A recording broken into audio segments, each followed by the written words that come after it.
Good evening, everybody, and welcome to the Metal Magdalene with Jet here on Metal Messiah Radio. Tonight I have a special guest with me. I have David McGraw, the drummer of Cattle Decapitation, with me tonight. Welcome to the show, David. Hi, how's it going? It's going great. Now, Cattle Decapitation has a new album out, but before we get into that, we want to know a little bit about you, David. So, just really quick, tell us, where you grew up and when you got into drumming. Oh, wow. Well, I grew up in Santiago, Chile, America. I started playing drums. I started getting interested in drums around 12, and then I started playing at 13 after I pestered my parents enough for a drum set. I think they thought it was going to be like another, stage, like, oh, he's into tennis, now he's drumming kind of thing, But, no, so I started playing around 13 and haven't stopped since. And your parents actually bought you your first kit? Yeah. Well, it took a lot of convincing.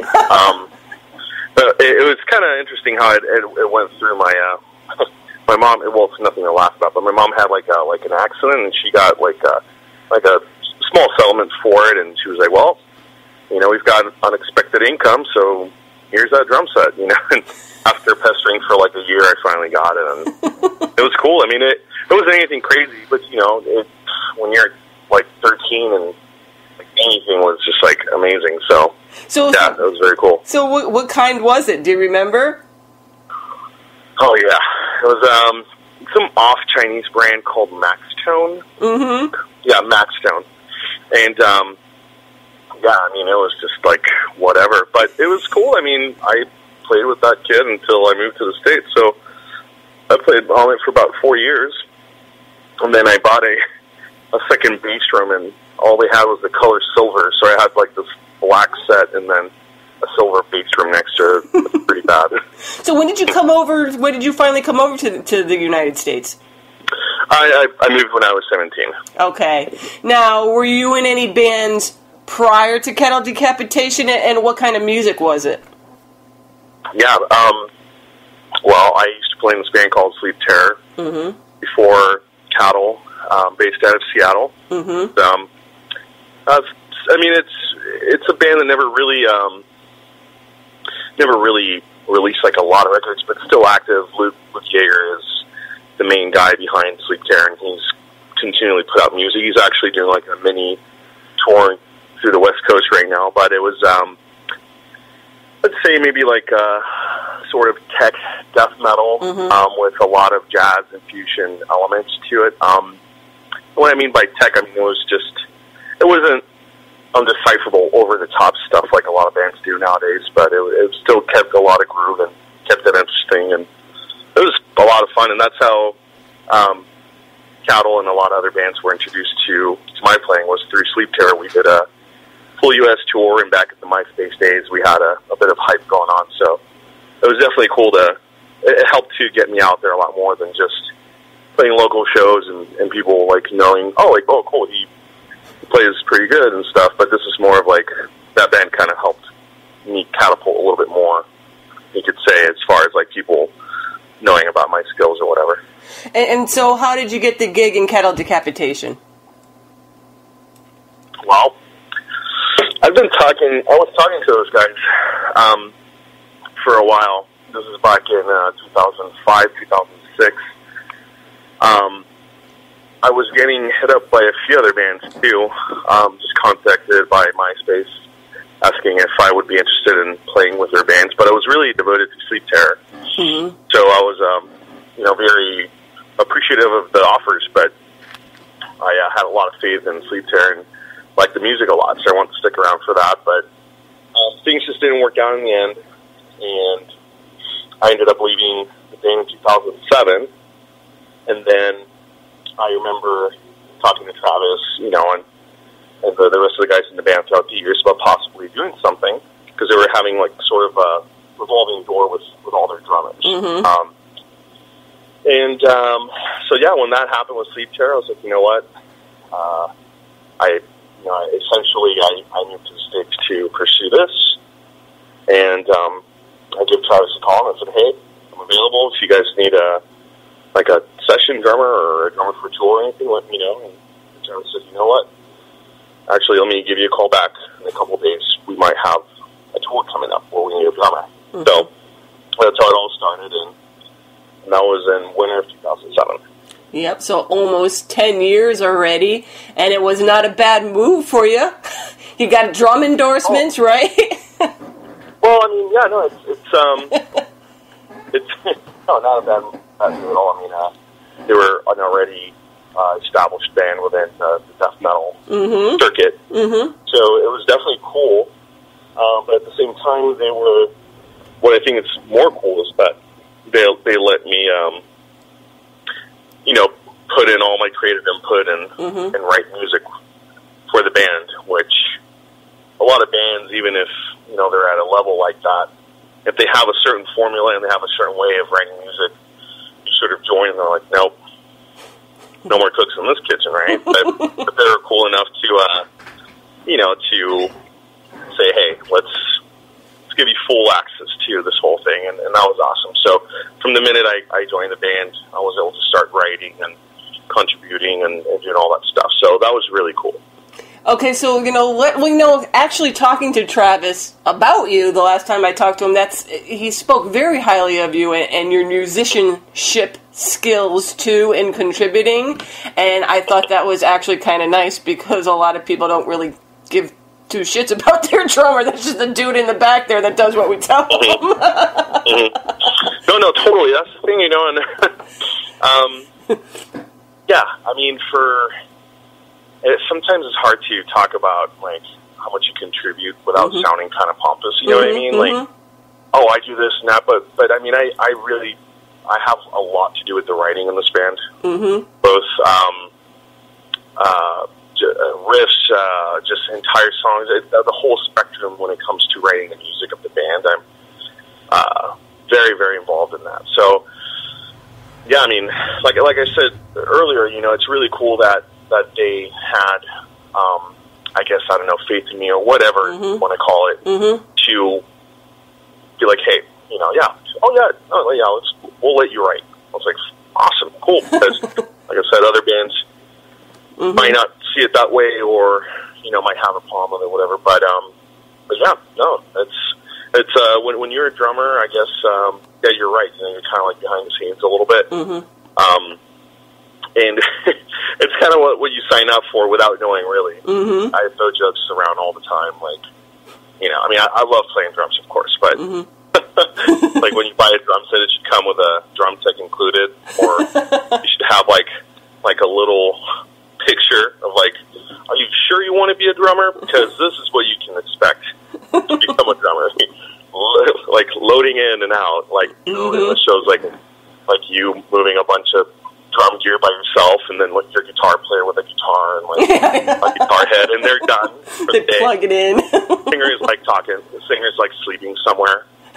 Like right after it was like, are you sure? Because you still have a chance here to pick the right instrument. Or like you said, get yourself a drum tech. Exactly. Like every drum set should be sold with a drum tech. But no, I mean, actually, as we start a new cycle right now, we're contemplating maybe bringing some crew on tour, which is new for us. We're very like, we do DIY. We do everything ourselves. I mean, and it's starting to get to. I mean, with the amount of touring that we do at this point now, it's just like, you know what? Fuck it, I'll come home with a little less money. Yeah, it'll be worth it, though. But it'll allow me to keep doing this and not hate what I do, because, I mean, the amount of work that you do to play for 30 minutes every night is just ridiculous, So that way, and it's not about work, it's just about focusing on performance, I guess. Sure. And you're on all kinds of time schedules, so you got to get there. Like you said, you got to load in, you got to set your stuff up, you got to you got to perform, then you got to break everything down, you got to load everything back, you got to eat somewhere in there, you got to call your mom, you got to do all this stuff. Yeah, I mean, and I don't even want to make it sound like, oh, it's such a pain in the ass. No, but this is fucking cool. Like, it's awesome. I'm fucking traveling all over the place. Sure. And, I get to see all kinds of different places, meet people, hang out with people that I respect and admire, and, you know, and that's awesome. So, you know, the work that I put in, that's fine. It's just,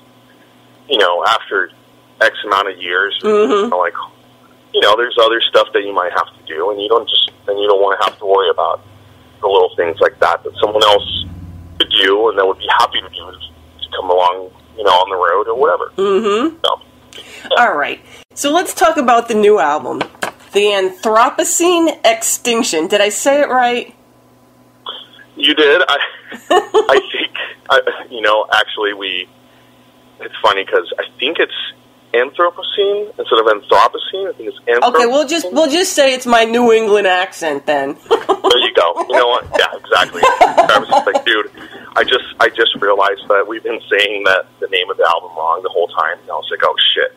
Like, yeah, we should probably like fix that before we're like saying that word wrong or whatever. But it's something along those lines. I think we'll just call it the new album. There you go. So it came out 2 days ago on Metal Blade, right? Okay.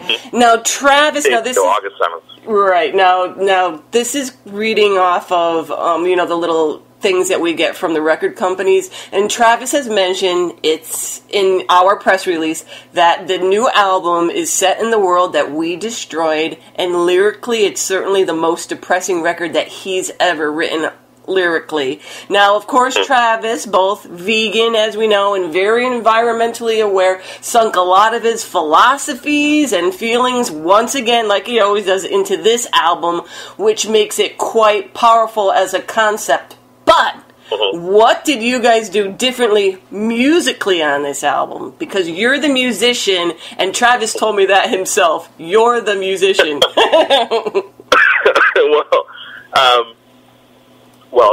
Well, yes. I mean, myself and the guys, we get in there, you know, and we put the music together. But I mean, Travis is, you know, conceptual work and lyrics, and you know, what makes the entire spectrum of just the concept and lyrics and message. I mean, are not because I'm in the band, but I've always really admired that from him. He puts just so much thought into all this stuff, you know?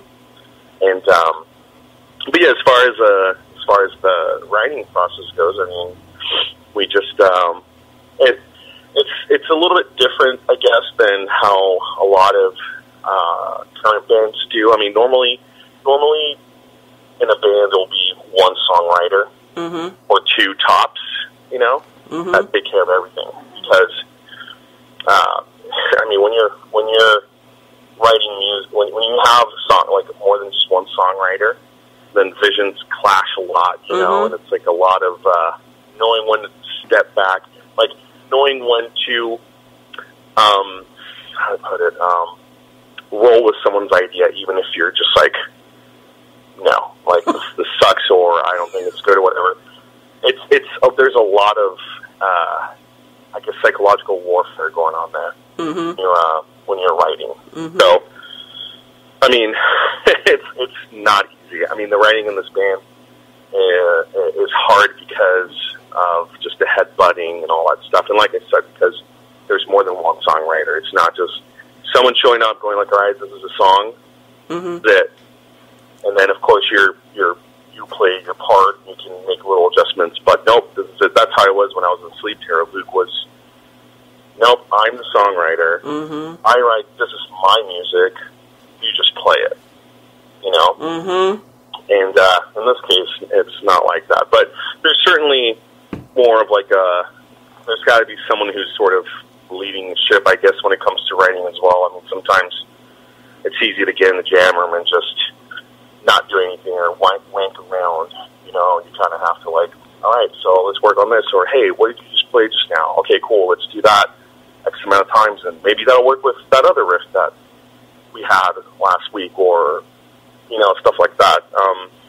But we'll see how it goes, because I recently just moved back to Seattle, and we'll see how songwriting, how we're going to do the songwriting then. Might have to do a little bit more like other bands are doing these days, with file sharing and stuff like that. And I mean, that's going to be the only option aside from maybe going down to San Diego and practicing here and there to get some songs started. But we'll get to that when we get to that. We just started this cycle. We just put out an album, so I don't absolutely really worried about anything like that right now. And so, in recordings, did you guys record this locally?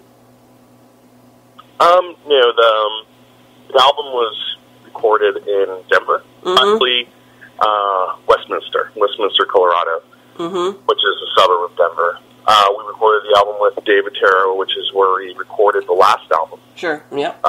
And we really liked working with him, and we love Denver, so it was like no-brainer to go back to them. Now, did you have any guests on this album, and what did they contribute? Yes, we had Phil and Selma do spoken, like sort of like a spoken word part here and there on a song called "Prophets of Loss." And this is terrible, but guy from Bethlehem, the singer, this German guy, I forget his name. I'm sorry, I've never been a fan of Bethlehem, so I don't know. But Travis was a huge fan, and he's friends with him. And Jurgen, yeah. I spoken more part in German, which was really cool. I loved it. It added to the atmosphere, the ambience, and the mood of the part all the way. What's he saying? What is he saying in that part? Saying an Albert Einstein quote, actually. Ah. And which I forgot. That's okay.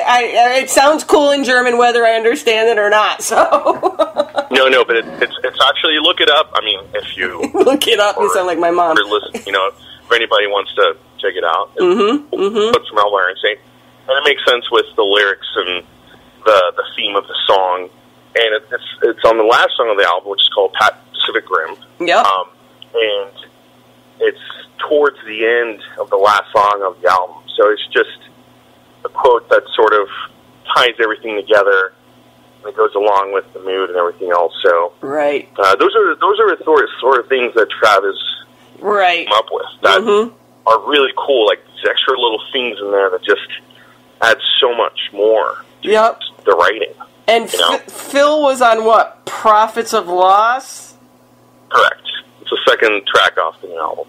Yeah, and that's kind of a cool song because it's kind of wicked, fast, black metal sounding almost. Oh yeah, no, that song is very. It's actually a great example of our songwriting, I guess, because we go through a lot of different styles and genres on that. I mean, kind of mixing up a little bit of black metal, death metal, brutal death, atmospheric stuff. I mean, there's even, I don't know, there's just a little bit of everything there. It's a pretty cool song. It is kind of cool. And even Travis's vocals sound a little black metal-y in there a bit, so it was... Oh, yeah. Yeah. No, totally. He's got an amazing range, so... Yeah, it was interesting. So, you guys... 12 tracks on the album, starts off very soothing with the ocean effects and almost doomy groove to it, but then it gets, brutal and extreme, and listening to your parts is almost exhausting, David. Now, how do you as a drummer and you guys as a band go about writing, like, your parts? I mean, I guess it's just you write your parts more or less, like you were saying earlier. Well... When it comes to writing drum parts, I don't really write drum parts and then, do riffs. Like a lot of, when I talk to other guitar players that are interested in maybe doing like some sort of collaboration or writing music, they're like, just write some drum parts together and then throw it our way and we'll write riffs over them.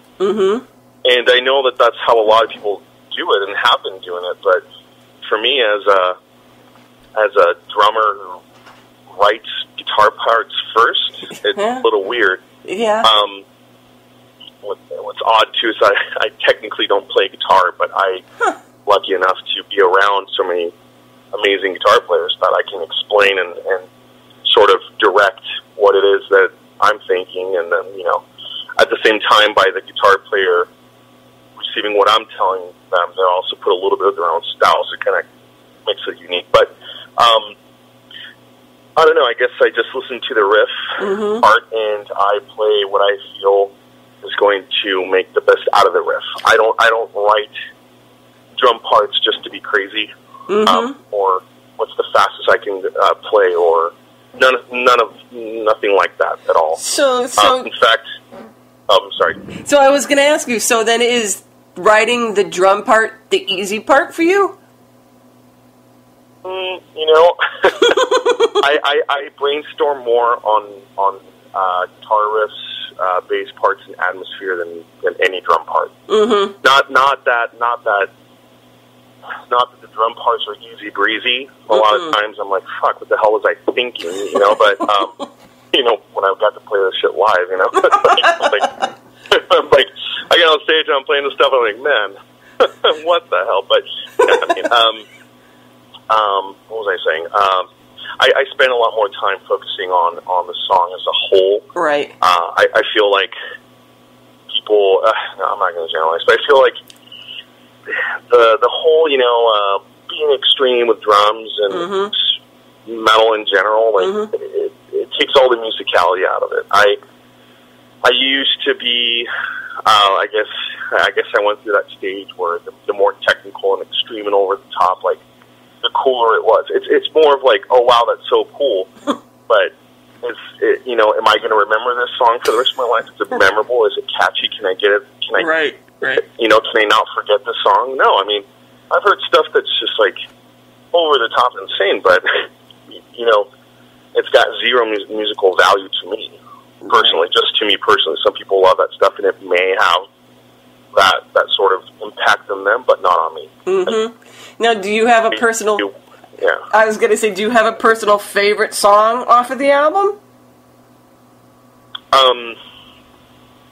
I have a favorite chorus. I don't have a favorite song because there's not a song in the album that every single part blows me away. Right.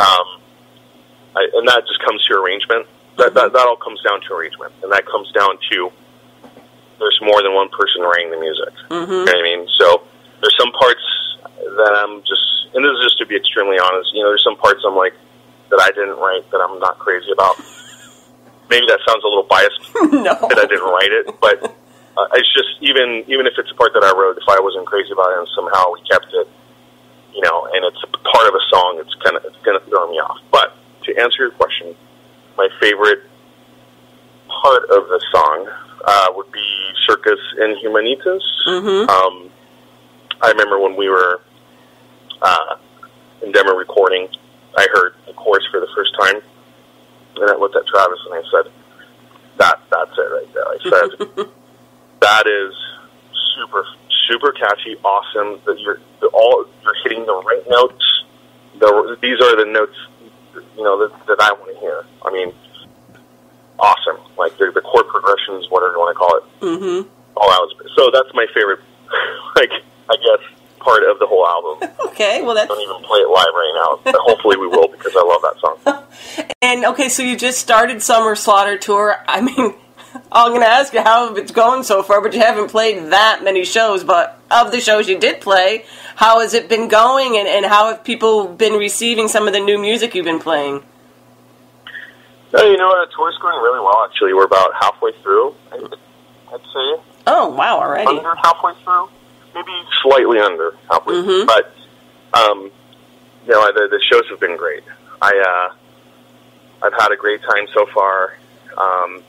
All the bands are super talented and awesome to watch. Everybody works really hard every day. You know, everybody gets on stage and, you know, puts on their best show possible, you know, regardless of whatever situation. And the management of the tour, the tour manager, stage manager, all the crew involved are just awesome, super easy to work with. And like I said, everybody works really hard. And I'd say that I'm happiest the most for the crew that we have, the tour overall, because I was talking about someone else about this the other day. It's like, you know, they're the ones that are really making everything happen, and they're not in a band technically. They're not, having the praise or the glory that comes with playing shows and going on tour if you're in a band. You know what I mean? Mm-hmm. Like, they don't have that sort of, like, someone coming up to you and going, like, hey, I love what you do. Thank you so much, and they don't really get that. They get that from, the only people they're going to get that from are from the people playing in the band. You know what I mean? Mm-hmm. So I make sure to let them know that they're doing awesome because I don't think they hear it enough, and they should. Mm-hmm. They work harder than anybody else on tour. That's true. And now, are you going to be getting any, like, drum cam footage on this tour that we could look forward to and that kind of stuff? Yeah, definitely. I think there might be something happening in San Francisco. Mm-hmm. I think the drummer might be doing Yep. something there. Mm-hmm. But I've seen some people throw up some GoPros here and there, and I don't know. Usually they keep that footage from themselves and stuff. I don't mind people filming. And I'm not thinking on this tour, but maybe we have actually 2 tours back to back after this. I know. Do you get any time? Are you getting any time off anywhere? When's the next time you have, like, a break?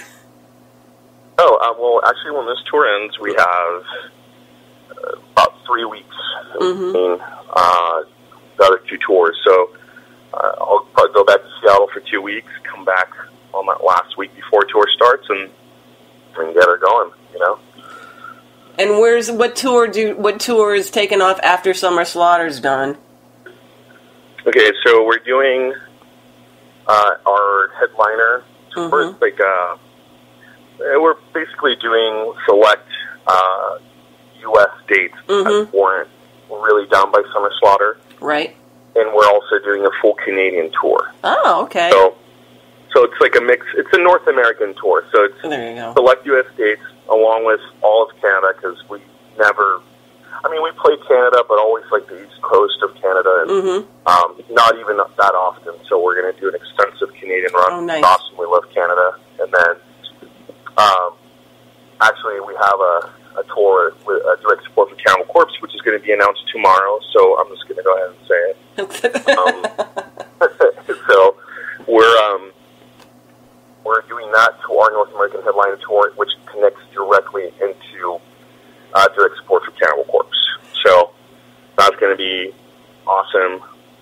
Can't wait to do it. Yeah. And it'll keep you guys out of trouble. And I'm going to let you get going because I know you got a lot of stuff to do. And there you have it. Cattle Decapitation's new album, The Anthropocene. I probably said it wrong again. Extinction. How do you say it, Dave? Anthropocene extinction, I believe. I think that's what I said. That works too. Okay. Anyways, it's out on Metal Blade. It came out a couple of days ago, so you can pick it up now. And you can catch them at Summer Slaughter Tour, and you can find out more about their tours on the band's Facebook page. And David, thank you so much for taking the time out to tell us a little bit about yourself and the new album from Cattle Decapitation. And stay safe out there on tour, because you're going to be touring all over the freaking place. Oh, yeah. No, we will. Thank you very much.